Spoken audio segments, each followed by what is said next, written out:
Who is your daddy? I am your father. You fathers will understand. My father taught me many things. I got an idea. How about you all sit there quietly while I make dad noises? Well, we are back with another episode of Fathers of the Grind, and yet we are missing one of the fathers, and it's the one who most often brags about grinding. That's Derek T. I don't know if he's going to join us or not. I haven't gotten confirmation from him, but he might jump in. But I am here with my buddy Daniel. Hello. Daniel, welcome. Thanks for coming, man. Appreciate it. Of course. And you hired me, so. We did, yeah. Congratulations on that. Yeah, job. Thank you. Yeah. So we've got a lot of stuff to cover, but I think just out of the interest of here's what's being talked about right now, I just want to jump in and get out of the way right away. Of course, there were those horrible, horrible shootings yet again. Go America. We're really good at those, apparently. Yep. Yeah, we're very good, statistically. Yeah. And it sucks. It's awful. It's horrible. Actually, one of them was right near my old hometown. I lived near Dayton, Ohio for quite a few years. Wow. And so, fortunately, I didn't know anyone, but still, very, very tragic stuff. And so, of course, the conversation around policy and guns and politicians, everyone jumps in with a thought. And in some cases, it's just thoughts and prayers. In other cases, it's now is the time to make a change, whatever else. And then, of course, it didn't take too long for our good old buddies in Washington, D.C. to start talking about, well, really the thing to blame here is violent video games. Of course. So it's interesting to me because I feel like this has always been a thing. Violent entertainment has always been to blame when these things happen, video games specifically. So at what point do you think, if ever, will they start actually looking at the studies that have been done that have proven that violent video games themselves do not cause folks to go take violent actions? Like, at what point will those studies actually land? Or do you think it's always going to be a scapegoat? I think once all these old, dumb white dudes stop running the government, then that's when we'll be fine. Not that, like, some super hipster progressive person in a government position is, like, the best sounding thing to either. Like, oh, everyone gets a gold star and let's all be nice to each other and unrealistic and jokes are bad and that kind of person. I don't know. They would only let games like Journey be made. So I don't know if it's that either. I think when there's some level-headed people in the government, I don't know when that's going to happen or if it ever does happen, but it needs to be somebody with a level head who's just like, and it doesn't even have to be anybody who's like, yeah, I played games and I'm also in the government. Now, it's like just somebody who's intelligent, that just has a functioning brain that's like, well, no, that's clearly not the problem. So I think what really annoys me is that this kind of stuff happens, and then I think there's a lot of justified outrage at the evil of human beings, at the amount of attention it gets, and so it's just going to encourage the next one, at the availability of guns. Like, there's good outrage and there's good discussions that need to happen about a lot of this stuff. But I think building outrage to try to distract from one of your lobbyists' main ways of making money, and you say, finally, something just needs to be done about the video game industry. And I'm like, what are you talking about? Yeah. What needs to be done? We self-police. Like we have the ESRB. Exactly. And these are the same folks, in my opinion, who for the most part would say censorship is bad. Anyone should be allowed to be on YouTube, on the news, whatever else, who cares? But they do want to censor games. So that part's a little annoying. And I got to be honest with you, I think the thing that makes most people violent and angry in this country is probably politicians, not video games. So we need to ban politicians, at least certain kinds.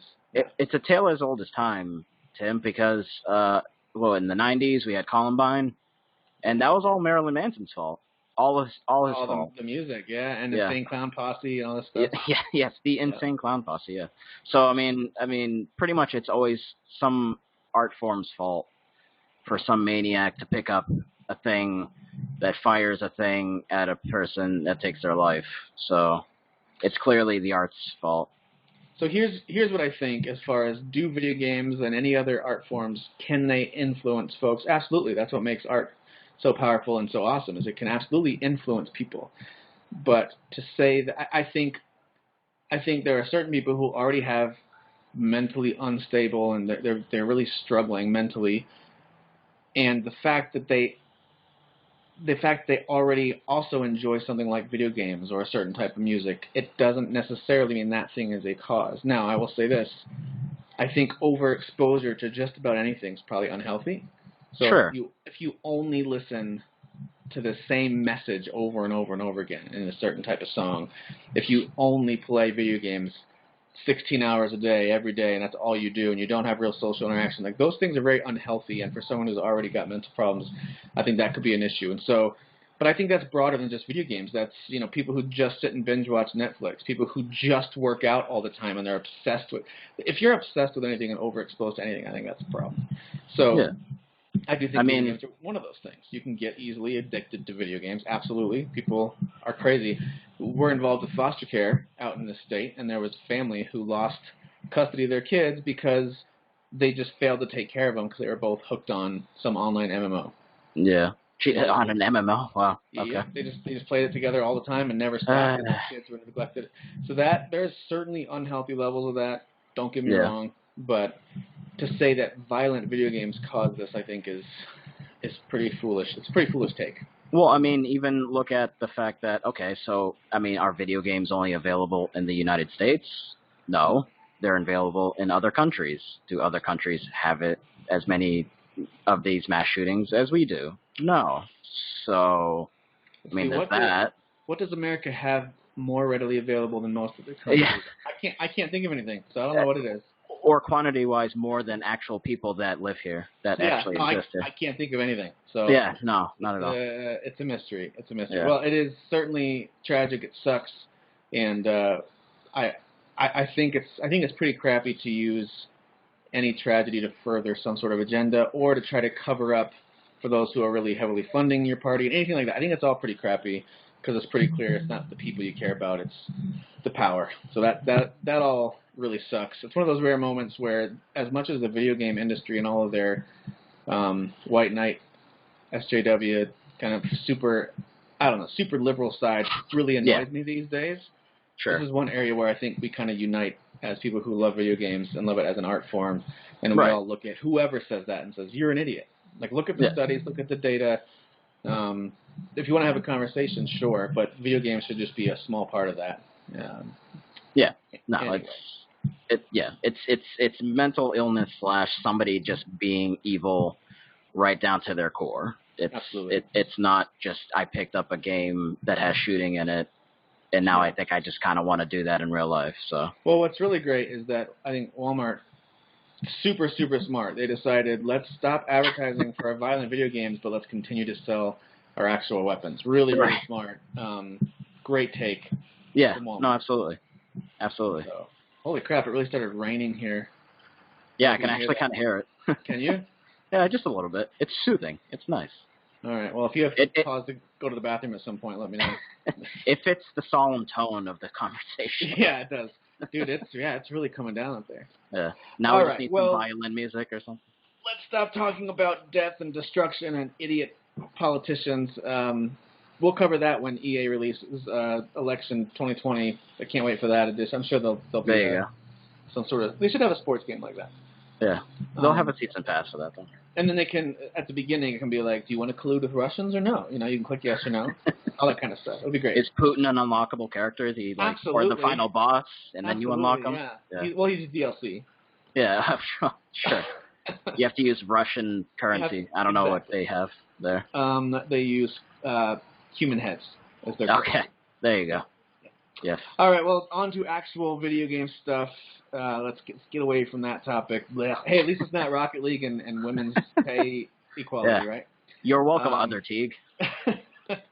But let's talk about a few other things. Now, we had planned to record last week. Of course, it didn't hapen. Thank you guys for being patient with us. I heard from sorry about that. Missed it, but it's a combination of me needing to work one of those evenings, and then these two guys on the East Coast, it was too late for them to start a different evening, and it just didn't work out. So anyway, but we are here now. And a few things from the news that jumped out at me last week, and I'm sure there's been some stuff since then, but I thought this was kind of interesting that they announced sales numbers for PS4 and for Switch. So PS4, of course, hit the huge milestone of over 100 million consoles sold. That's crazy. That's so many systems. Yeah. It's pretty great. Of course, I'm sure that's bolstered a little bit, just like every console cycle is, by a new version of it. Here comes the Pro, and here comes the Slim, those kind of things. But every console cycle gets that little boost.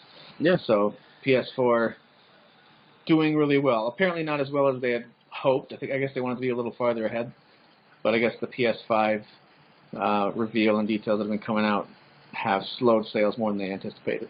So yeah. Well, especially if it's going to potentially be backwards compatible. So I think I think that's part of it. I think another part of it is, honestly, there haven't been a whole lot of system-selling games for PS4 this year. We're waiting for Last of Us 2 and 7 Remake and Death Stranding comes this fall. Yeah, there's a few like that, but Ghost of Tsushima. Yes, that one I'm very excited about. Yeah. But yeah, so 100 million is, of course, absolutely amazing. Their pace is slowing. I don't think they'll end up getting anywhere close to where I think PS2 is number one. Yeah. I think DS and Wii are up in that same echelon somewhere, but yep. So they're pretty. And so just for some context, I think the Xbox One is around 40 million, maybe 41 million, something like that. They don't release official numbers like some of the other companies do, but I believe they've got around 41 million sold, which is of course nothing to sneeze at either. It's just unfortunately on a bar chart it looks pretty bad. Yeah, it's not comparable to 360's numbers. So. Yeah, but hey, my favorite, the Nintendo Switch, is almost caught up to that Xbox One, and in just 2 years plus a few months of being available to the public, the Switch is already up to 37 million plus sold. Wow, that's pretty close. That is, and it also has the momentum has tapered a little bit, but I do think this fall when Pokemon Sword and Shield release, I wouldn't be surprised if they hit 50 early in 2020. Yeah, I mean, there's actually a Pokemon Sword and Shield edition too, so that helps. Yeah, I think the light's going to boost and the sales. Light, yeah, exactly. The announcement that the new versions of the Switch now have better battery life. All those kinds of things are going to help them quite a bit. Yep. But what was interesting is Nintendo, of course, also released their software sales, which I do believe is digital plus physical, but I didn't confirm that. But they released their top 10 software sales for Switch, and what I thought was kind of interesting was outside of third-party games, the Switch has, I think, by far the best first-party sales. And I could be missing a few here, but for example, I'll just give you a quick top 10. Here's the Switch top 10 to date since they've released. Mario Kart 8 Deluxe is at 17.9 million. Mario Odyssey is at 14.9 million. Smash Bros. Ultimate 14.7. Breath of the Wild's 13.6. Pokemon Let's Go is just under 11 million. Splatoon 2 is at 9 million, which is crazy to me. Super Mario Party is just under 7 million. New Super Mario Bros. U Deluxe is at 4.1 million. 1-2 Switch, that's at 3 million. Mario Tennis Aces at 2.75 million, and then of course the one that's rising, I think will pass it, is Super Mario Maker 2 is already up to 2.4 million. I think that will end up passing it. So here's some context, and these numbers could be wrong. This is according to a couple different sites I looked at. The final one I looked at was VGCharts.com, which I think is pretty reliable for these types of numbers. To date, Gears of War 4 has sold 3.38 million. Halo 5 sold 5 million. God of War for the PS4 sold 6.1 million, and Spider-Man sold 8.76 million. So just for some context, Spider-Man would have placed number 7 on that Nintendo list, assuming those numbers are correct. Yeah. God of War would have landed at 8th. No, actually, no, 9th behind Super Mario Party. So, I mean, all that to say, Nintendo software is killing it. Yeah, I mean, absolutely crushing it. Mario Kart alone is almost half of the install base. That's crazy. So that's really crazy. Yeah, the first 3 are all Mario, essentially Mario Kart. And that's actually a re-release too, I forgot. Well, a re-release with a few extra things, but not a whole brand new Mario Kart. That was a re-release. So. Right. Yeah, that was definitely a quote-unquote deluxe version, whereas Smash Ultimate was like, no, we're going to throw everything from every old game into this thing. So that was everything but the kitchen sink, they say. Exactly. Do they say that? I don't know. Old people say that. They say a lot. So Nintendo, guys, Nintendo's doing quite well. So that's good news for me. Most of those video game sales are probably, to me, late night shopping, buying indies, and anything Nintendo makes. That's what I do. Well, I mean, they deserve it considering the Wii U was pretty terrible. Oh, sales-wise. Yeah. But what's interesting is even with Wii U, their software sales always do great. So even with the Wii, I think the percentage of folks who owned some of their major releases is really high. Yeah. For some of their Wii U games. Hey, Shep, will you go close those front windows? I think rain might be coming in up there. Thanks, buddy. All right. You should get kids. They're great at doing stuff for you. Sure. All right. That's specifically why. That's what they're for. Hey, wife, let's have some kids so they can close the window for me. All right, so I said the most redneck thing I've said in a long time earlier this week. I said, I was talking to my second son. I said, go outside, put the garbage cans back by the side of the house, and then bring me a beer from the garage. Oh, there you go. Yeah, that's pretty.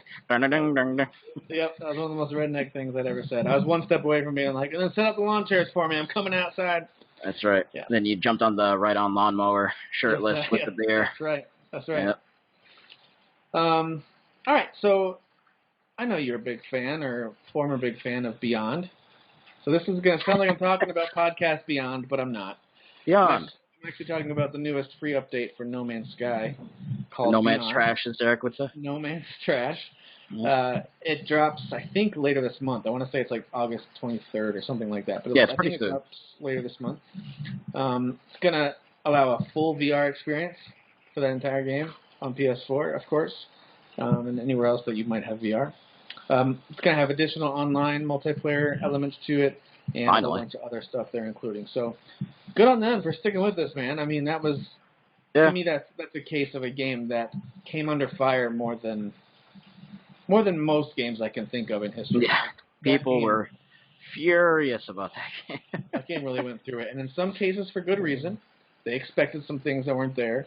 I talked about this when it came out a few years ago. I actually kind of enjoyed that game. I thought it was a relaxing, if not kind of janky, space adventure exploration. It was kind of creative. Yeah. And then the stuff they've added through updates has been like, hey, this is great. Now I can play third person. This combat feels a little bit better. They've added more life to the world, more aliens to talk to. So overall, I'm pretty impressed with. I've not hopped back in since originally playing it, but I definitely played it a decent amount, and I want to try it again. It's just there's always something else that I'm like playing, but yeah. Do you have VR?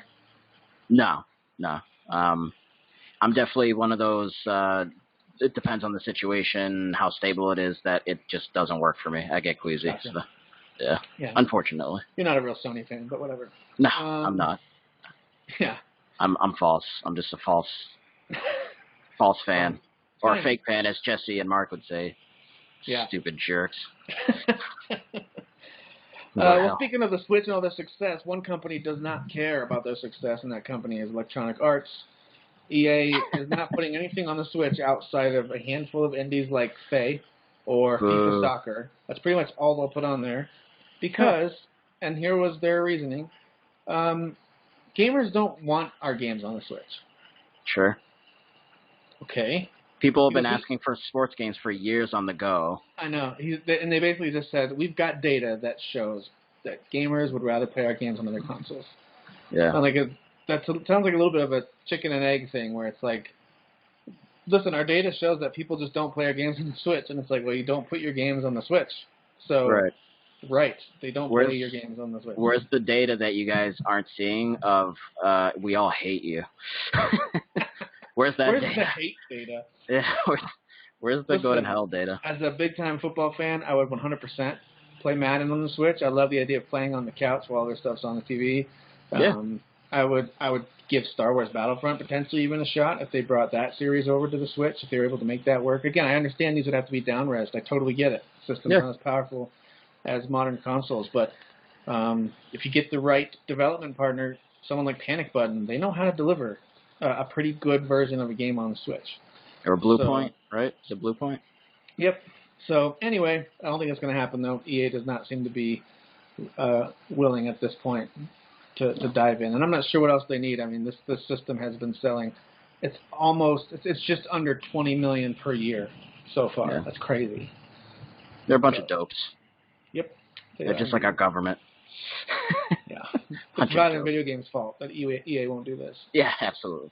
Speaking of Switch, Outer Worlds is coming to Switch. It's not the version that I plan on getting, but I'll tell you this. Since I have Game Pass on the Xbox, I'm going to be playing Outer Worlds for free. If I really, really like it, it does have cross-save from what I've heard, so I can play it on the Xbox One, and I can swap over to Switch, play it on the go with my same save. I think.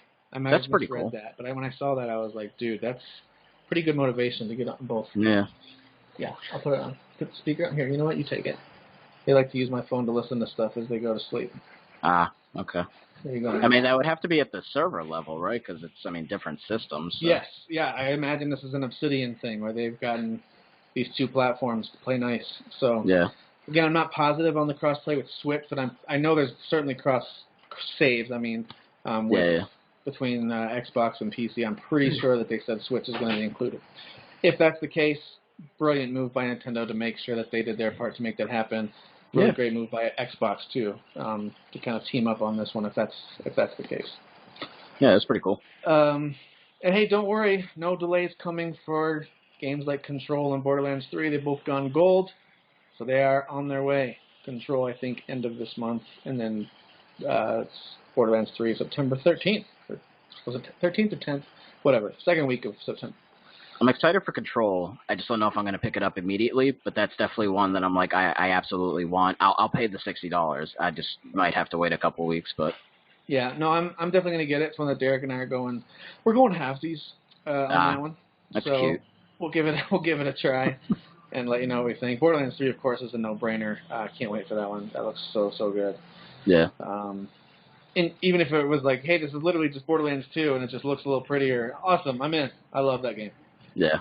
So, and lastly, but not leastly, as Bill Burr would say in his podcast, August 14th, if you want to play Slay the Spire, pretty popular game on PS4, Switch, and I think it's on PC as well. It has rave reviews across every platform. I've heard it. It's going to be on Xbox for free if you have Game Pass. So, but I don't know anything about it. I've heard it like quite a few times pop up. I think it's a bit of a card battle meets tower defense. Oh, okay. Yep. Like a deck building type of a game, but I've heard it's really good. I've heard it's tough, but I've heard it's really good. So okay. So there you go. Is anything else that's happened in the past week that I'm missing? Anything major in the video game world that's more positive than how we chose to open the show? Like, yeah, I was gonna say besides the nonsense. Yeah. Of violence. Yes. Not that I can think of. Because Control is soon, and then you said Borderlands, so. Yeah. I think those are the two big ones from August. It's been a pretty quiet time of releases. Yeah, but, Okay. All right, good night. Between September and November is when it's, That's when it starts no rolling. holds bar. No holds bar. No, head on downstairs. You can read or something for a little bit, and then gotta go to bed. Good night. I got a 12-year-old, and I have to tell him things. How many times usually? Before you obey? Do you usually have to hear it? Right now, right away. My bad. One time. Yeah, well, it looks like you weren't listening this time. Like you weren't. You have teenagers, you get what I'm saying. Sure. All right, well, let's talk a little bit about Wolfenstein Youngblood. I don't know if you've had a chance to play this or not, but I wanted to share some of my thoughts on it. Have you had a chance to give this one a try? Well, Tim, I did want to try it because there's a demo on the PlayStation Network, so I downloaded it. It seemed like it was the full game, actually, because I think it was about a 40-gig download. Yep. So I was like, oh, okay, well, that's pretty cool. It's probably a chunky demo. And then it's like, hey, buy the game. And then it's already unlocked. And I can't play it because it told me I have to play it with someone. Yes. So they put that on the Switch, too. I got really excited. I was like, sweet. I just want to see what this looks like on the Switch. So right now I've got it on the Xbox One. Looks and plays great. I'll talk about that in a minute. Xbox One X, to be clear.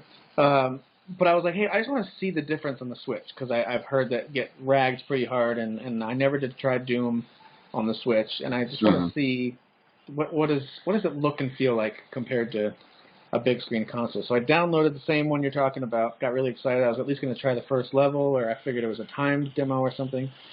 But yeah, you have to have an invite from someone who owns the game and has purchased a Buddy Pass. Now, on the one hand, I like this idea that if you buy a Buddy Pass, I don't think it costs very much. You can essentially let someone else play alongside with you for free because it's a full co-op experience. So On one hand, I like that. I think that's a good idea. On the other hand, they should make that really clear up front. Right. I had no idea. Well, I mean, so you played the game. I'm assuming that the other sister is AI if you're playing by yourself, right? Yeah, it's necessary to have each other the whole game. Yes. Right. So there's no excuse to, put out a demo and then I download it and then tell me I can't play it by myself. Technically, it's not even really a demo. I guess it's okay. I guess it's just you actually have downloaded the game. It's just locked unless you either purchase it or get invited to a co-op experience there. Well, my impressions, Tim, is the game is terrible. So give me your impression. How's the menu screen looking? How's that menu screen? It looked nice, actually. Yeah, it was fine. nice. Yeah, fine. I like I like the James Bond, style text of Youngblood. It's a nice looking screen, good music. Game's terrible. Stupid game. Did you, so have you played the other two or either one of them? Yeah, Wolfenstein's. Yeah, I'm a huge fan of the story. I really enjoyed the story. Yeah, they're wacky and crazy, but also at the same time they have some levels of emotion in there. It's pretty good. I like what they've done with those games. So this one jumps way into the future. It features B.J. Blazkowicz's twin daughters, him and Anya. I believe she was pregnant at the end of the second one, or just gave birth or something. I can't remember exactly how it ended. Yeah, she was pregnant. So they got these two daughters, and it opens up pretty early on, showing both BJ and Anya's relationships with the two girls and how they're teaching them different things with fighting, and he's teaching one of the daughters about being aware of her surroundings while she hunts and stuff like that, stuff that's referenced later in the game. And then, of course, the main crux of the game is that something happened. BJ was out on some kind of mission and then disappears. No one can find him in there, and so the two daughters, kind of without permission, go off on their own to try to find him. And so they immediately jump into these power suits, which are introduced in the second Wolfenstein kind of new version. So you've got all this stuff you can upgrade, which is cool, and it just throws you right in. The first mission's up on the Zeppelin, and someone wants you to go take out this German general. But there's some interesting things. If you don't want to be spoiled, it's just the opening of the game. Feel free to skip ahead a couple minutes. But this is right at the beginning of the game. This is not end of the game twist stuff. I won't give anything away. Yeah. But right at the beginning, it talks about how America has been liberated. So USA has cleared out Germany from their land for the most part. They've won this continued version of World War II. And then they mentioned B.J. Blazkowicz a couple of times as the man who killed Hitler. Yep. It's like, what? What? I kind of wanted to do that. There's a lot of theories on this. Some people say, like, hey, when they release their next full-fledged, because this is a it's a $30 or $40 game. It's a cheaper game. I think it's 30. It's not a full-fledged game. It's totally worth 30, by the way, if that's how much it costs. But yeah, a lot of people are predicting that Wolfenstein 3 will actually fill in the gap of all the story that we're missing here, which is an interesting way for them to do it. Or it'll continue, and this game is crazy. Maybe Hitler lives on in some kind of weird robot body. I don't know. Well, wasn't there a mecha Hitler in the old Wolfensteins? There was, way back in the day. Yep. So maybe that's what they'll do. Yep, possibly. Yeah. By the way, they do have arcades and kind of your main hub base. You can go play some old school version. I think it might be Wolfenstein 2 from back in the day, but I'm not positive if it's that same exact one. It's a lot of fun, though. It's a lot of fun. I love that because it still kind of controls a little bit like the new games do. Yep. Except that you can't look up and down. Okay. But I like it. I like jumping in and trying to look stuff. All right. Anyway, this game, I will just tell you, it's really, really good. It has some fun RPG-like mechanics. Not a lot of looting. There are some guns to collect and upgrade, but there's not a ton of them. There's kind of preset slots for when you finally discover them, or like some of them are giant heavy weapons, and for a while you can't keep them with you. Once you put them down, they're gone. There's a skill you can unlock where you can actually start to keep them in your inventory. Now you can upgrade them and pull them out whenever you want to, which is nice. I recommend that one. Is there actual, I don't know if I misunderstood because I was listening to a preview from the Easy Allies. Do they have like actual HP now? Is that true, or I mean, in the same way that you've seen Bethesda do this before. So you've got 100, and you can upgrade to 125, to 150. No, but I'm saying the enemies. Oh, they don't have like HP like. They do. You don't see the numbers necessarily, but yeah, they do. Oh, okay. So, well, I mean, I guess technically in any shooter, the enemies they've do got have it. HP. So Okay, they do gotcha. have a health bar. The I lower mean, like level kind of enemies- like Borderlands, so to speak, like that. Yeah, so it's not that laid out with the numbers. Borderlands is much Gotcha. more obviously numbers driven. Yeah. This one's much more. Instead of rock paper scissors, it's kind of like rock paper. There's only 2 types of armor, so it's much more about the 1 health bar, and then if they are a more powerful enemy, then they've got some kind of armor. And there's 2 types really. There's one that's got these thin white lines, and if they have that kind of armor, then you want to switch to a gun that has that type of ammo. So it's like your machine gun, the shotgun, or if they've got the wider box under their armor, that means you want to pick that type of ammo. So that could be your scoped rifle or your pistol, things like that. So it's a little, to me, that adds a little level of strategy. I find myself swapping guns mid-battle a lot to get the right ammo, because if you can technically kill any enemy with any gun. It legitimately, even on a low-level enemy, if they have the wrong kind of armor for your gun, it can take a long time to kill them. So I like that. It actually reminds me a little bit of what they did back in the day with old Fire Emblem stuff, where axes are really strong against spears, and spears are really strong against swords. It's that kind of thing where it's you see the armor type, and now you can take them down quicker. What's up? Because Kale keeps annoying us and being rude, and you can't really hear. So can you spray it? I don't have it. I don't know where the phone is. I think it's downstairs. Or is it on the counter? Yeah, you can restart it. Remind Kale that he needs to be nice, or I'll take his Switch away. Uh-oh. Yeah, my oldest son has a Switch, and Fortnite is his jam right now. Yeah. These kids in their Fortnites and their floss dancing. I'm so ashamed. That's okay. That's all right. So anyway, it is very driven based on here's your health bar, here's your armor type, and match up the right type of ammo. And then of course, as your guns get more and more upgraded, you're going to want to be able to quickly switch to those. Certain enemies are weaker to grenades. All that kind of stuff comes into play. There is stealth. Like you have the option to quickly upgrade your stealth and try to do a lot of stealth for most of the game. I haven't found that to be either very effective or very fun, because I think the most rewarding experience with this game to me is just make sure you've got tons of ammo, equip your most powerful guns, and just jump in there guns blazing. Maybe take out the first closest guy stealth, and that's it. Then just start shooting. It's much more fun that way. I'm playing it a little more like I played Doom, and it's way more fun. That's how I played the Wolfenstein games for sure. Because there were specific sneaking sections, but then once you got caught, they kind of forced you to, though, right? Right. Yeah. There were some. Yeah, I think there was that prison. There was that one part in the second one where you're going through the prison, I think. Yes. And you're sneaking around. Yes. And a couple other sections, but that's the one that's sticking out in my head. But yep.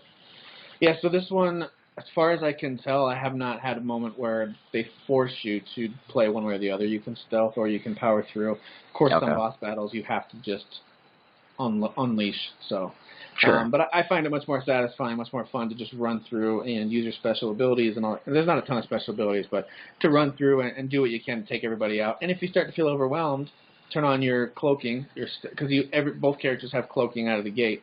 And you can kind of hide, get your bearings, and at least get a little bit of health back, and then jump back into the fray. But it's very, very similar, where it's split up into sections, and most sections have a commander that's marked on the mini-map, and the quicker you take him out, the quicker the reinforcements will stop showing up.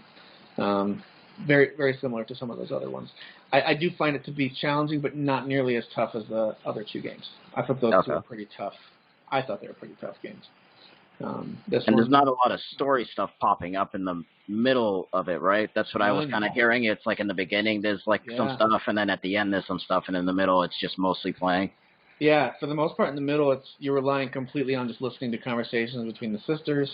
If you really want to get an idea of what's going on in the quote-unquote history, kind of alternate history, there's tons of readable stuff and audio logs and all of that business for those of you who really get into the lore of these kind of games.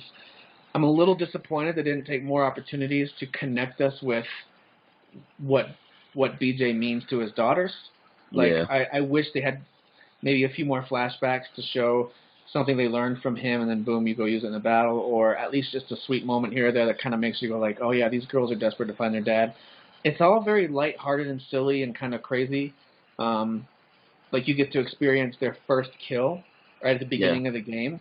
And I remember the Tomb Raider reboot when she got her first kill, and she's just torn up about it. I don't know if you remember in that reboot a few years back. And she's torn up, and she struggles with it. And, of course, by the end of the game, you're just killing guys left and right. But they did a pretty interesting thing there, making it feel real and grounded with her killing someone. There was some shock in the beginning. Yeah, with these two sisters, they're nervous about it, but they kill this German soldier in their first mission, and they both start laughing maniacally, both covered in blood, and then also puking because they were nervous. You know what I mean? Like it's just silly. Like it's over the top. Maybe it was nervous laughter. It was a little bit, but they're both maniacally like, that was amazing, that was awesome, and I do get a little bit annoyed after a while of, that was great, sis, good job. So they have this system where you can hit up on your control pad and you can give each other a pep signal, right? So you can pep each other up. Yeah. And so it's a thumbs up or it's a rock on or it's whatever, and it just gives you a temporary boost of shield or health or something like that. Yeah. And it goes How supportive. It's very, very nice. But at this point in the game, I've probably played it for about maybe 10 hours or so. I'm at the very end. Yeah. And I've done a lot of the side stuff. It's not a massive game, which is fine for $30. That's fair. Yeah, exactly. But I am kind of tired of hearing them call each other sis. And there's three main kind of forts to take down. So they do give you a bit of an open world type of a map. But it's more like open area because you don't seamlessly go from area to area. You use a mini map you have to go to like this board where there's a map, and you use that to travel around to a new area. And then that area is pretty open, and you start to get familiar with where things are, with where you're trying to get, with where the enemies typically, and over time, more enemies show up in spots than you're used to, things like that. Yeah, that's very different from the first two. It is because you've got very open leeway in what direction you want to go. It's not very linear at all. It's one big drawback of that is I don't think they do a good job of guiding you which way to go when you want to do a certain mission. I got used to it, but it was not very easy to figure out. And there's a lot of fast traveling back to your base and then fast traveling out to where you want to go. So it's a little bit cumbersome, but overall good. I love the way the shooting feels. Machine Games, they just know what they're doing when it comes to making a shooting game that feels right. So I'm having fun with it. I think the guns are a lot of fun. The gun upgrades are pretty cool. It's weird. There's three kind of companies that make upgrades for each gun, and if you match up the same upgrades, then you get an additional boost. So like there's Tempo, I think it's Nadal or something like that, and then Steer. There's these three companies, and if you use them for the stock, for the barrel, and for the magazine or whatever, then you get a boost from that company on that weapon as well, like plus 10 damage or something. So there's a ton of things to upgrade. For the most part, though, it's just all about run and gun, shoot everything in the face as quickly as you can. Killing Nazis, that's the best thing in the world. Killing lots of Nazis, yep. That's right. So I'm having fun with it. I don't think it's particularly amazing when it comes to other Wolfenstein experiences I've had recently, but I think it's on par at the very least with some of their other spin-off stuff like the Old Blood. I mean, it's a nice standalone experience. I find it to be a lot of fun. It's very 80s because it is set like right around 79, 80, something like that. Yeah. There's lots of cassette tapes for you to find, and you can listen to old school music. They say things like tubular every once in a while. I don't know. Nice. Parts of it are a little bit hokey. Like they want us to think these are like teenage girls that are just out to have fun. Girls just want to have fun. But it doesn't always feel that way, except for like you're right in the middle of this big like fortress mission there at the end of each area. I shouldn't say each area, but there's three main fortresses you kind of have to take down as part of the main storyline. And in each one, there's these series of elevators that you take. So you go through a bunch of areas and you clear it out, you do those objectives, and you get on an elevator to take you to a new floor or new area to now take down. And it cuts to kind of a surveillance footage of them in the elevator, and they're always doing something silly. Like they're just dancing around, or one of them's like bugging the other one. Like I don't know.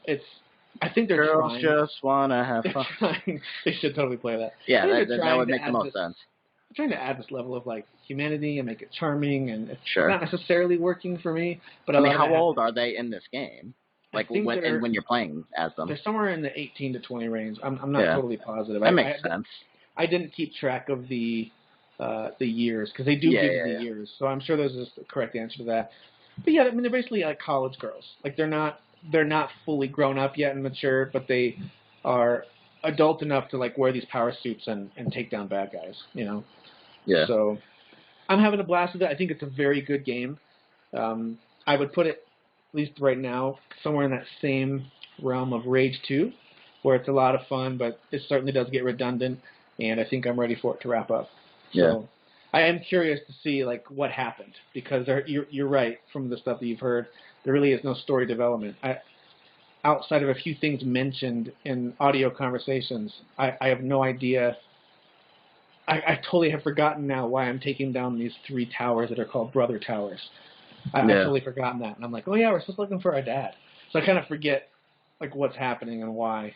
They have not done a great job of keeping me invested. So I'm wondering if they started production on 3, and then they were kind of working on the story, and they were doing some stuff, and they're like, okay, so what's her name? I can't think of her name. Anya? Anya, there we go. Thank you. Is the mom? Yeah. Yes, she's pregnant. She's going to have these girls. Let's just do an offshoot of them, and you're going to play as them when they're older. So then they started working on that as a side thing, and it's almost like a testing ground for 3. Like maybe 3 will actually be more open like this game, and this was kind of like the guinea pig. Yeah. So.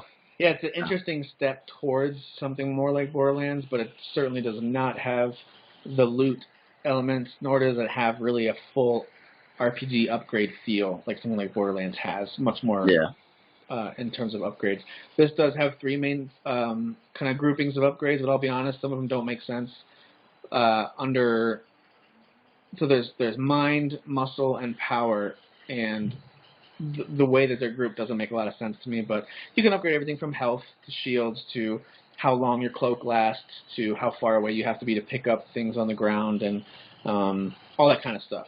How powerful is. There's a move that you can do, kind of like a bum rush type of a move, and how powerful that, like all that kind of stuff. How quickly your moves cool down. So you can upgrade all that. There's just it's not super in depth. If people talk about something like Horizon Zero Dawn not being very in depth, that was way more in depth than this when it comes to upgrades and things like that. So that was a full game. It was. I wouldn't expect a full-on RPG, but I would expect some RPG-light elements. There are levels. You do level up. I just hit level 30. So that's pretty much. I mean, by the time you're level 20, you can start taking down the main towers, and you do level up pretty quickly. They're very generous with the XP. Most of the side missions are basically, okay, revisit this old area and now go get something from this guy's apartment, some old disc or something like that. Yeah. So anyway, pretty fun. I like it. I do recommend it for $30. It's a really good deal. If you want a very solid shooter and you don't necessarily need to be blown away by some incredible moving story, then this is great. I highly recommend this. And if you've got a co-op friend to play with, this would be fun with co-op, but I'll be honest, my AI partner is doing just fine. She kills enemies relatively quickly. She's quick to come over and support. Like, you can pick each other back up if one of you falls. I do like, they're pretty forgiving on the deaths. Even though I said it's still a pretty tough game, I've only actually full-on died like 2 or 3 times where I've actually had to load a checkpoint. Because when you are down, your sister, or if your sister's down, you can just run over to each other, and it's a pretty quick, it's like 3 seconds, you hold the X button and they're back up, and they get a good chunk of health back and you keep going. And when you do both die, or if you have a little timer, if your timer runs out, then you've got 3 shared lives, and if you die or if you both die, it just takes up one of your shared lives, and you can open up crates to find more of those. So you essentially have unlimited team revives, and then you've got 3 lives in case you both die. So it's pretty forgiving. It's not too bad in terms of that. It's not very punishing. And I'm sure there's difficulty levels, so I'm sure that changes as you change that. So yes, absolutely. Yeah. So I really like it. I'm having a lot of fun with it. Again, you're right. Shooting Nazis, shooting Nazi dogs and Nazi machines. It's all there. It's all there. So it's the best kind of shooting. That's right. And it is in like a post-war Paris. That's where most of this is set, but it kind of could be. Oh, I meant to say this. It's one of the teams that helped work on this is Arcane. And it very much has picked up some Dishonored elements to it. Okay. So they did it completely, or they helped? I actually don't know the answer to that one. Okay. You can feel their influence on it, though, for sure. Okay. There's a lot. Think about the other Wolfenstein games. While there are some elements where you do some platforming and jumping, this one's got a ton of verticality where you can go up on top of things, and they really do encourage you to try different avenues of getting into buildings or areas. And just the overall vibe, it very much feels like one of the cities in one of the Dishonored games. Not necessarily their cel-shaded style or whatever it is they use, but it kind of looks like the way this old war-torn Paris looks reminds me very much of something you would see in a Dishonored game. So I have a feeling that Wolfenstein 3 is gonna adopt some stuff from this one. I have a strong feeling. I wouldn't be mad if they did that. I wish they would flesh it out a little bit more. Yeah. Their menu system, while trying to be very like, it looks like the early attempts at a digital, where it's like very dark screen with bright glowing red, kind of like a digital clock might look. It's got that vibe to it, and it's very unappealing and not that fun to navigate. I don't love their menu screen. But if they improve some things and add some depth to some of these pieces, I mean, this could be a really great shift for the series. Yeah. To be more specific, they'll adopt things that reviewed well, and then anything that they in reviews said were bad, they will not put in there. Very, very true. Yeah. So there you go. I am enjoying Wolfenstein Youngblood. I'm almost finished with it, but I've talked a lot. So let me hear from you. What are some things that you are playing right now? I know you're still cranking out those Mario levels. Yeah. Well, so I made a post yesterday because I finally made a new stage. I have my Joy-Cons boxed up because they have been afflicted, Tim, with the Joy-Con drift. So do you have to do your own shipping for that? My poor babies. No, so I went onto the Nintendo support website, and you can either call or there's a link that creates like a ticket number. Mm-hmm. So then they email you within a day. You fill out some information, you put it on a piece of paper, put it in the box, and then you print out the UPS label. Nice. It's free, so then you put all of that in the box, and then you put the label on there, and we'll see how long it takes. So. You do have to provide your own box, though, for that? Because we've got... Yeah. We've got one of ours that's having it, too. So I might send it in. Okay.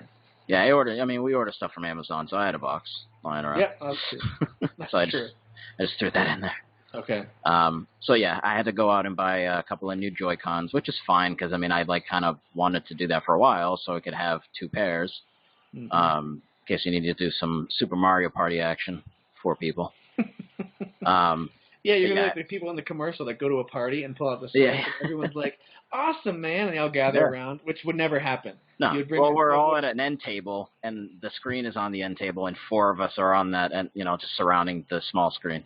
So that sounds like something that at a party, if you brought that to a party and set it up, you'd be sitting there alone because everyone would shift somewhere else. Yeah, but they tell me to shut up and stop being a nerd. Yes. Yeah. Kind of like you say when I talk about fantasy football. Very similar. Yeah, exactly. Freaking nerd. Yeah, football nerd. Yeah. Yeah, football nerd. Different kind of nerd. But so you did buy new Joy-Cons. Are you playing? Yeah, I bought new Joy-Cons. I finished it. I finished the new level. I think it's my best one so far. I did borrow some ideas from a couple of things that I've seen online that I was trying to figure out, some super weird complex thing. Like there's this one section where the platforms that you stand on that are the skeleton heads. Yes. So if you swap that to blue, it just makes it faster, right? Okay. If you put those on the tracks, and it's kind of hard to explain, but essentially if you line up a bunch of the tracks and you put one of those blue skull platforms on each one, when you run across, it kind of creates this pattern of what looks like a wave. I've seen people do that. Yeah. Okay. Which I had not seen until just a couple of days ago, and I was like, I saw it on Twitter or something recently. That's super cool. So I tried doing that. I think I got it pretty close to what I saw. So I kind of threw that in the middle of the level. So it starts off as a speed run, and then it switches to another screen where I kind of did that, and you're avoiding some obstacles. And then this other thing where when you hit the on and off button, the bullet bill things come out of it's poison water. So I did it on the poison water for Super Mario Brothers 3. So when you hit the on and off, there's like 4 bullet bill things in a row, and it creates like a platform.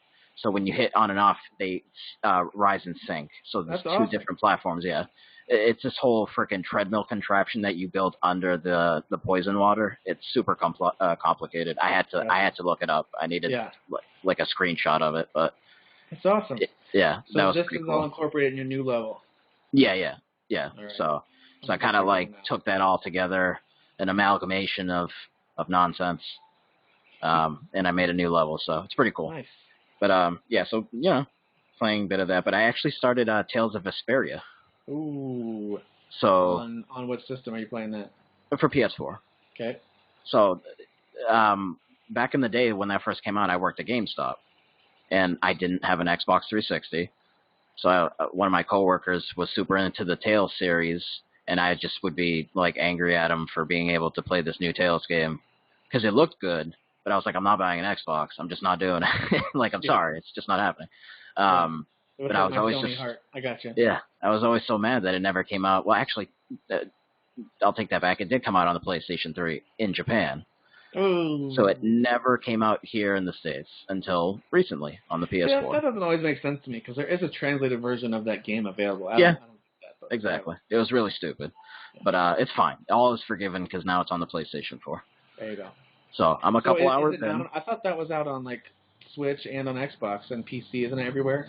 Probably. Switch, PlayStation 4, it probably is. I would assume it's out on Xbox One also. I'm not 100% sure. I would assume it is. Yeah. You don't have one, so why would you know? Exactly, because I don't care. That box doesn't even exist to me. Sure. But I'm a couple hours in. I haven't played a Tales game that I actually really loved since Graces. I don't know if you ever played that one. No. Tales of Graces. It was originally a Wii one that came out in Japan, I think, and then they re-released it on PS3 a couple years later. So I played that one on PS3, so that was like 9 years ago, I think. Do they all maintain a similar style? I know that their stories are typically different and separate from each other, but do they maintain a similar like battle style and stuff like that? I think they were for a while, and then not the last one, which was Vesperia, I think. And then there was Zestiria. They're like 2 similar sounding All I know ones. is their new one looks amazing that they previewed this year. Yeah. No, that looks very different. Yeah. But there was the last 2 ones were kind of different. Was it I think Zestiria with a Z? Yeah. I can't remember. Yeah, I did Zestiria, and I was like 3-4 hours into that, and just I don't know, I wasn't feeling it. I don't know what it was. And then I played the demo for the second one, which had like the main character was a woman who was like part werewolf or something. I'm out, woman. Get out of here. Yeah, no, you can't turn into a werewolf. That means that you're strong, and women aren't strong. That's terrible. Just get in the kitchen, make a sandwich. Just kidding. Hey, listen, if you don't like playing as a female character these days, you're not playing most video games that come out, because that's how it Insert is. Generic sexist comment. From our buddy Derek. Yeah, there you go. I hope he's not really dead. I made a joke earlier about maybe he's dead. I hope he's okay. All right, continue. Yeah, Derek's the worst. Stupid, dumb face. Unless he's dead, in which case he was still the worst. Oh, look at me. I'm always just not wearing shirts, and I take really feminine selfies of myself, and I look like a dog. Well, he makes it worse with the Snapchat or whatever filters that he's putting Well, on that's what I mean. He looks like he's like a dumb, shirtless dog, but like his lips like have like the filter has like lipstick, so then he has. I just want to punch him. Yeah. But I'm sorry you're not here, Derek. But what I was trying to say was this: it's an older one, so it reminds me of more of like the older ones, like Symphonia. Symphonia was like my favorite one for a while. Okay. And that one was on GameCube before that, so it's more definitely akin to the older types of Tales series. Okay, gotcha. It's very good. I like it. It feels very nostalgic and kind of old school. So it's given me a lot of like, of that generation previously, like those vibes, that kind of older RPG vibes. Sure. And I like the characters. The voice acting's not bad. Which is saying something, because it's only been recent years that voice acting has gotten pretty good across most games. I mean, yeah. So I still remember, because I'm a big fan of the Suikoden series, and I remember when they put out a DS Suikoden game. called like Tier Chris or something like that. And so I remember that one. I, of course, bought it immediately. I didn't care. I just wanted it. It's going to be on the go. This is awesome. And I also wanted to support it, hoping they would put out Suikoden 1, 2, and 3 on some sort of portable system, which they, outside of a PSP and Vita, you can't play those on the go. But I digress. So I played Tier Chris, and the voice acting is so awful. It's so bad, and you can't do. There's not much you can do to skip or turn it off. So that actually chased me away from that game after a little while. It was really. You need to be able to at least turn it off or something. It was really rough. Yeah. And maybe it was just a handful of the characters in the first part of that game, but it was enough that I only got a few hours in and was like, nope, can't do it. I just can't do this. I can't. Yeah. Can't listen to them talk anymore. Yeah. I mean, it's definitely not, the quality of today's games for sure, but I don't think it's bad. It does actually come with Japanese audio as well, so when the game boots up, you can actually choose English or Japanese. You prefer Japanese with subtitles? Like a try-hard? Do you like? If I'm watching anime, yeah, absolutely. Yeah. But when it's a video game, I want to watch what's going on, so I don't have to worry about reading subtitles. So. Yeah. But yeah, the only thing that I'm kind of like, this is not great is the combat. The combat is definitely sluggish. Is it not turn-based fast. Or is it? No, so it's not an action RPG per se. Like you're basically the screen does like fade in. Doesn't it go into like an arena style? Yeah, it goes into an arena. Yeah. And you go left and right, but if you hold R2, you can sort of free roam. Okay. But I remember this. Yeah. This has been in a couple of their games, right? This similar style. I think it's I think it's always been like that for most of the 3D ones, anyways. Yeah. But like it's really slow. So when you're doing like a combo, and as long as you're attacking the enemy in front of you, you're mostly fine because you're when you're hitting them, they're like staggered. But if an enemy's coming off from the side and you're in the middle of a combo, if you're trying to block, you can't just like be in the middle of a combo, immediately hold block, and the animation switches to that. It kind of has like a bit of like a second or two delay. Gotcha. So you kind of have to learn the rhythm of it to kind of be like, okay, I'm going to stop the combo and then hold block and then, yeah.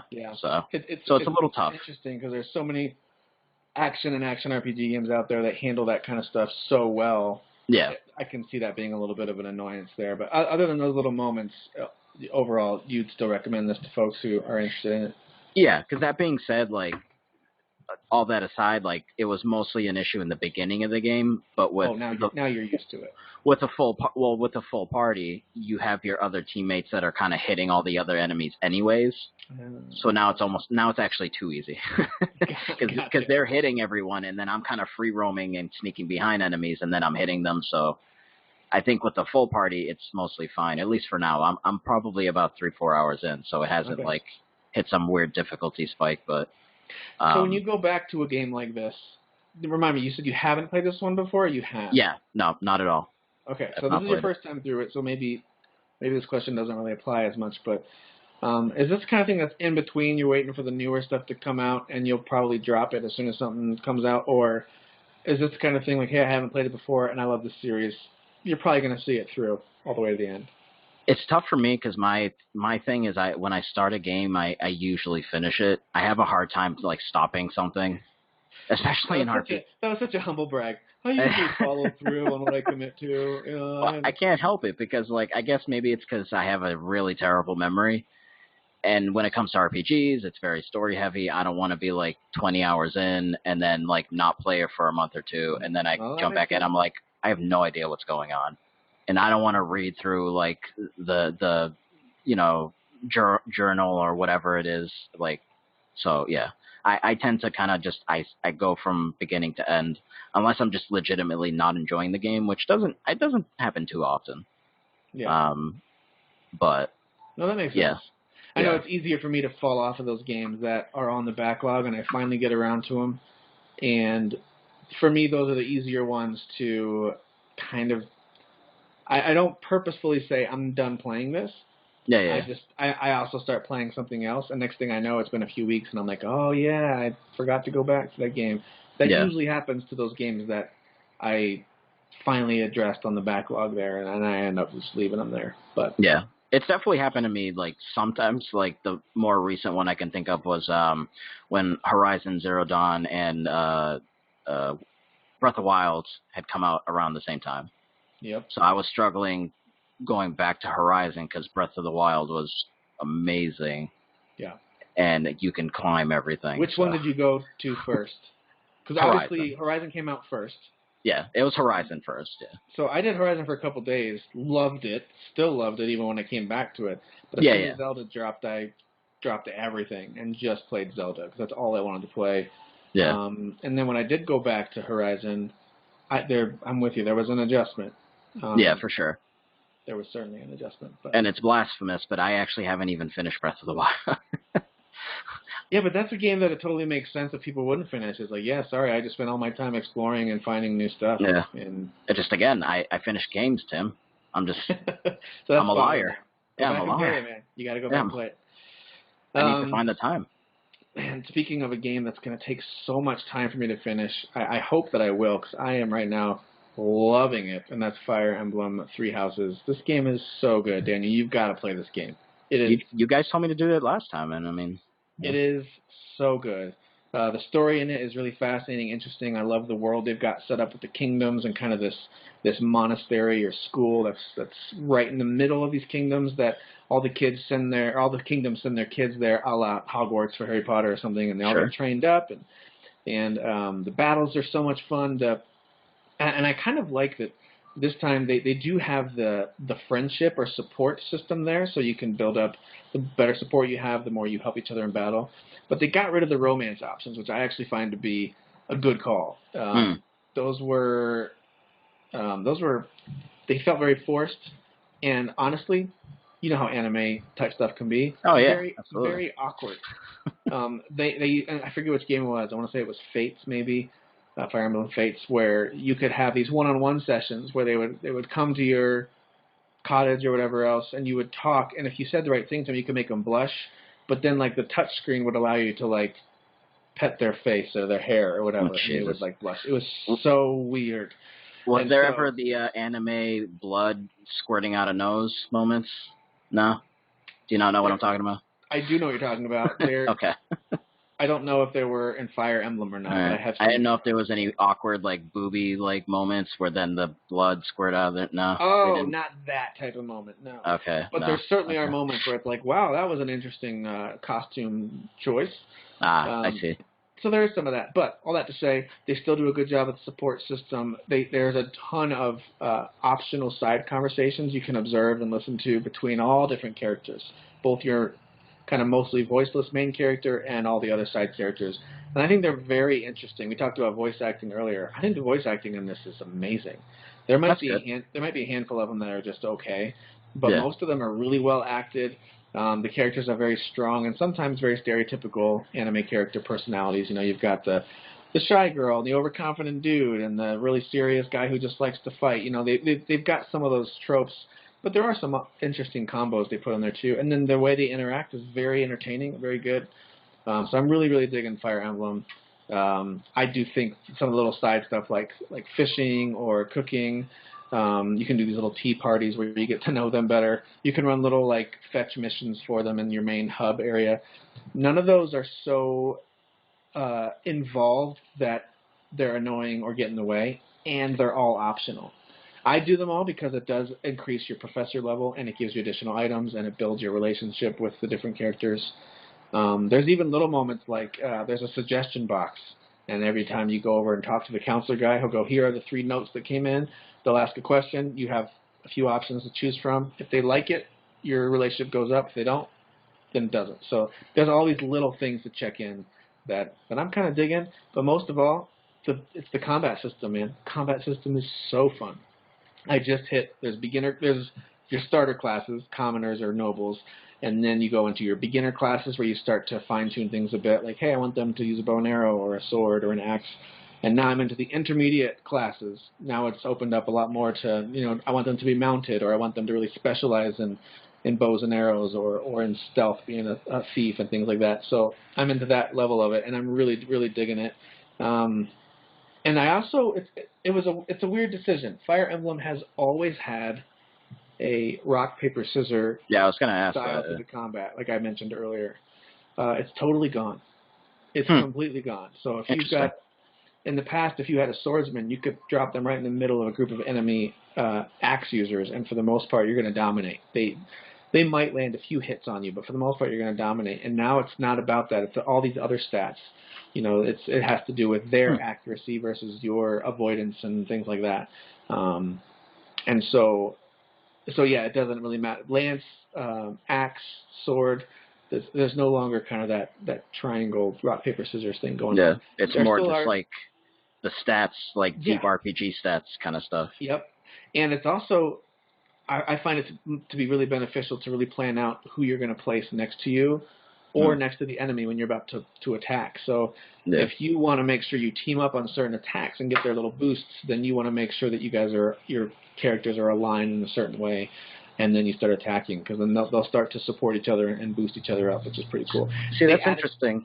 Go ahead. Because it's a strategy game, so there usually needs to be kind of like an emphasis on something. Yeah. And if it's just stats, then it's like, well, it almost seems like placement's not important, because that's what kind of differentiates a strategy RPG from anything else. Placement is still super important, because you still, if you've got an armored character and a magic user gets a hold of them, they're dead. Like armored characters are still going to be trashed by magic and so on. Flying characters need to watch out for archers.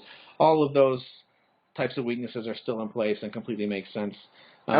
They just got rid of what admittedly is a little bit of an arbitrary, like, why would swords always beat axes? What if the axe user is just, he's got amazing defense. Why would a sword just cut right through that? So, and it's a little less that, and it's more about who are you placing together. Like I like to try to pair them off, or sometimes put them in groups of 3. And then I'll try to have like someone who's got great defense, someone who's great at attacking, and then some sort of support magic or healer when I can, and move them into position in the right way, and then all of your attacks are super effective. So I still think there's a lot of strategy to it. It took out that kind of rock, paper, scissors given. So just a different strategy. Yeah. Again, more based off of like the numbers and... Yep. So well, they add a whole lot of additional levels to it as well. So you've got now what's called combat arts. So every attack that you do, every weapon that you build proficiency in, you unlock more combat arts. And so all weapons degrade. So you might have 45 uses on an iron axe. And usually it was you just hit once and there goes one use of it. Well, now they've got these combat arts where if you want to sacrifice 5 uses of it, you can really boost up this one attack. And so you can do that kind of stuff. Most weapons have that. Some of those combat arts will extend the range of a bow and arrow. It might make them be stuck in place for the next turn. There's lots of different side effects they can have as well. It might be really effective against a certain unit type, like a mounted rider or armored enemy, something like that. So the combat arts changes a lot. And then they added battalions. So every character, depending on their leadership skill, so there's a whole new skill now called leadership. And it doesn't actually make you hit harder on the battlefield, but it allows you to equip and lead better battalions. So there's basic ones that are like level E, that's the lowest, and they might give you a bum rush move that you can do twice a battle. And but as it progresses, you can unlock more powerful ones. Some of them have these huge AoE magic attacks. Some of these battalions have amazing defense. And if you've got them equipped, then your defense is also amazing. So they are essentially like these little stat boosting or ability adding teams that in the battles themselves, when you zoom in or when you're in battle mode, it's kind of cool. You can actually see your battalion behind you as you attack or get attacked. Yeah. And so if their leadership skill gets high enough, they can lead these amazing battalions that have all these additional skills. So they've added new layers in place of what I feel now is a pretty basic axe beats spear, spear beats sword, sword beats axe. So they removed the old archaic, as they would say, type of setup and put in something a little more modern. Yep. Straightforward. It's weird because it doesn't really feel like that was removed that much, because there's so many other ways to make sure that, okay, if I move this character into place, especially if they're there too, I've got heavy advantage over this unit type. But then I have to back away because they've got a wyvern rider coming in next, and I got to get my archer in place. And so there's still a ton of that in place. What I like is that, so it's still calendar-based, and at the end of every week, you get a chance to either explore, you can go listen to a seminar from another professor to up your stats and your skills, You can, there's a few other things you can do. But you can also just battle. And essentially you can just sit there and rerun certain battles over and over again, and you can bring some characters that maybe got left behind up to snuff a little bit. There's a whole bunch of things you can try. You can build up the characters' relationships by having them battle beside each other for one of those side battles. You can earn additional money. There's a lot of that stuff going on too. So a lot of the things we've come to know and love with Fire Emblem are still there. It's still grid-based, turn-based. You still have the same inventory type system. There's still usually hidden chests on the battlefield that if you've got a thief or if you find a chest key, you can go open. It usually has a great item. There's still permanent stat increase items that are hard to find but really great. All those things are still there. They're still in play. It just happens to add what I think is a really interesting layer of you're a professor, you've got all these students, and I'm really taking my time. I feel like I could be at the point that a lot of people say there's some sort of, most Fire Emblem games have a mid-game jump of some kind. Sometimes it's not time. Sometimes it's just a major world shift of some kind. But recently it's been a time jump, and they apparently do have something similar to that in this game. I don't feel like I'm even close to that, and I'm having a blast, and I'm taking my time and really, really loving that game. Seems like there's just a lot to do, like an obscene amount of things to do. There's a ton to do. It can feel a little overwhelming, but better than other Fire Emblem games. They've added a lot of great tutorials, and you can skip a ton of stuff you don't want to do. Like if you don't really care about doing the tea parties and the dinners and going fishing and running these little side missions, just forget all that stuff. Just focus on your characters and running battles, and I think you'll miss out on parts of the game, and you'll actually lose some benefits in battles by not doing all that stuff. But yeah, you can really truly play it just as a mostly battling type of a game. I definitely need to go to all the tea parties, Tim. You got to do the tea parties. I need to gossip. Those are actually kind of interesting. There's a certain point of the game you unlock the ability to invite them for tea, and then it's you and this one character having a one-on-one, and it's based on how well you get to know them. You pick what topics to talk about, and they either really like it and it builds your relationship, or it actually gets legitimately awkward because they'll kind of look to the side like, I don't really want to talk about this, you know. So it's kind of funny. Like those little moments are actually pretty well done. Are they holding their little teacups with their pinky out? Kind of, but yeah, if they don't like what you're saying, they'll kind of look to the side and just take a sip awkwardly and kind of look to the side. And it's like, crap, I said the wrong thing. But yeah, Fire Emblem Three Houses, dude, it's easily my favorite game of the year so far. It's so good. It's really, really great. I also tried out this XCOM. Let's call it I was going to say rip-off, but that's probably not fair. But it's a game in the XCOM vein of style. Things. Yeah, in the XCOM style, but it's set in the Old West. It's called Hard West. Came out on PC a couple years back on Steam, and then they updated a few things and then put it out on the Switch. So it's out on Switch right now. It's been on sale a lot recently, so I finally grabbed it. I think it was like $3 or something. So I grabbed it. It's very, very dark, very kind of sinister storyline. It's set out in the Old West, but there's a real supernatural kind of demonic element to it. It deals with the devil type stuff happening, and it's very, very dark. The opening of it's kind of depressing, but it plays like XCOM. Again, it's a grid-based battle system set in the Old West, so you've got old-school revolvers and rifles and stuff, and you do sometimes get characters that can have permadeath. It's not a very forgiving game in that sense, but cover is the biggest piece. If you've ever played Mario plus Rabbids or XCOM, then you get it. Like you got full cover or half cover. And all your characters have all these additional special moves, whether it's Overwatch type moves and whatever else. But anyway, Hard West is a pretty cool little strategy game if you are interested in a Western. There's also this weird. It's not even a mini game because it's part of the main game. You're mining for gold, and between battles, you're moving this cursor around to these different cities or mining locations. And then you can upgrade your mining knowledge and your mining tool set, and then you can eventually mine more money, and then you can go and pay more money to learn more, and then go back. In the middle of combat? It's in between battles. Oh, okay, in between battles. And it's required, so it's not a fun little mini game on the side. It's like a required element of the game, and it's not bad. It's just I find it a little strange how much time can be spent in between battles. You know, going from town to town and mining, and then upgrading your mining ability and all that stuff. It's fine, it's a unique way to go in between battles, I guess. But it's one of the reasons I loved XCOM. XCOM, in between battles, you've got this huge base that you're upgrading and your characters that you're training and improving and healing up. And it's basically this big secret base with all your fighters, all your characters that you either recruiting or upgrading. I always loved that. With Hard West, it just goes to kind of a map that you move around and mine some more. And you can upgrade your characters and manage them. They each have a card or a series of cards, kind of these old school playing cards, and those are your abilities. So it could be anything from a stat boost to maybe an ability to shoot twice in a turn, things like that. So you equip them with cards for their special abilities. So it's pretty fun. It's worth it if you see it on sale. If you like XCOM and strategy games, pretty fun little game. So there you go. Seems like you've been into a lot of strategizing, Tim. Yeah, that's probably why Wolfenstein caught my attention this past week. Yeah. And it got a lot of my time. I was just like, you know what? No more strategizing. Let me just shoot Nazis. Yeah, I don't want to think about it For either. a little while. But you know what?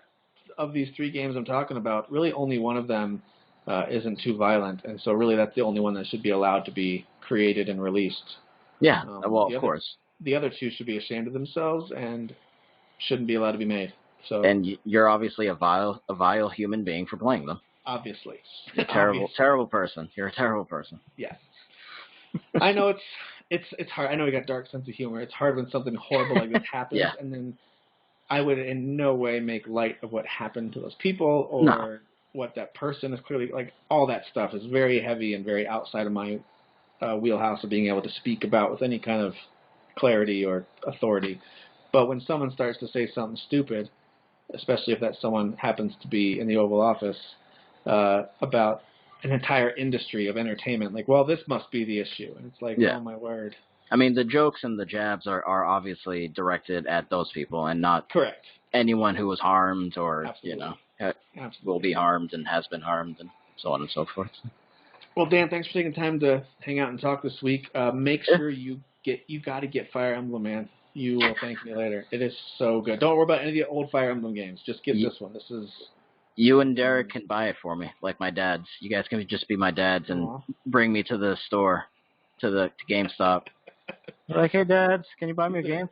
These are my dads. But in this culture, if you walked in somewhere and said, these are my dads, we'd probably all get applauded. They'd be like, so brave, so brave. Absolutely, yeah. 50% off, sir. 50% off. We need to do this then. Let's do it. All right, that does it for this week. Thanks for listening to me talk about video games. And Dan, thanks for getting on. Hopefully, we're trying a new recording tool this time around, so hopefully it worked. Yeah. Can I throw in one thing though? Yeah. Just a shout out and just appreciation and acknowledgement of Jesse White and Noah and just everything that's going on there. I'm sure you guys have seen in the group. Hope Noah's doing better. I mean, I think Jesse posted something today saying a new update, so that's good. It seems like it's all going in the positive direction, so that is good. So I just wanted to throw that out there. And actually, it was like a day or two before. I don't know if you saw Nate Bacon had posted something. Yes.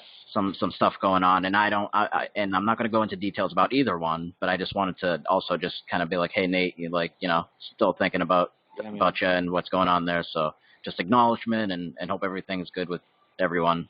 So. Yep. Good call. Yeah, we are excited to see those updates from Jesse, and he shared it publicly, so I think it's fine to at least share his.